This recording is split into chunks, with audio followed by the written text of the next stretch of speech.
വയനാട് കേണിച്ചിറയിൽ നിന്ന് പിടികൂടിയ കടുവ വനംവകുപ്പിന് തലവേദനയാവുകയാണ്. ചെതലയം റേഞ്ചിന് കീഴിലുള്ള ഇരുളം ഫോറസ്റ്റ് സ്റ്റേഷൻ വളപ്പിലെ കൂട്ടിലാണ് കടുവ ഇപ്പോഴുള്ളത്.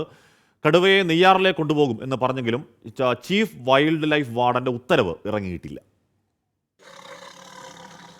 കേണിച്ചിറയിലെ കടുവ കൂട്ടിലായത് കഴിഞ്ഞ 23-ന്. അവശനിലയിലായിരുന്ന കടുവയ്ക്ക് ചികിത്സ നൽകി. ഇനി വനത്തിൽ വിടുക സാധ്യമല്ലാത്തതിനാൽ നെയ്യാറിലേക്ക് കൊണ്ടുപോകാനാണ് നീക്കം.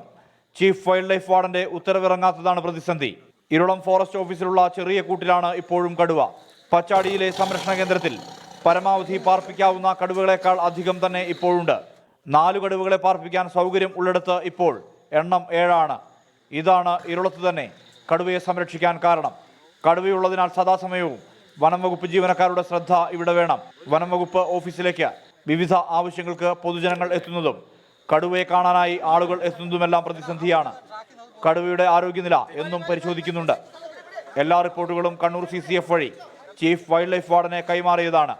നിയമസഭാ സമ്മേളനം നടക്കുന്നതാണ് ഉത്തരവിറങ്ങാൻ വൈകാൻ കാരണമെന്നാണ് സൂചന. 24 വയനാട്. ലോകത്തെവിടെയായാലും ഏത് സമയത്തും 24 വാർത്തകളും ഓഗ്മെന്റഡ് റിയാലിറ്റി പാക്കേജുകളും എക്സ്പ്ലെയിനറുകളും വിശദമായി കാണാൻ ഞങ്ങളുടെ YouTube ചാനൽ നിങ്ങൾക്ക് സബ്സ്ക്രൈബ് ചെയ്യാം.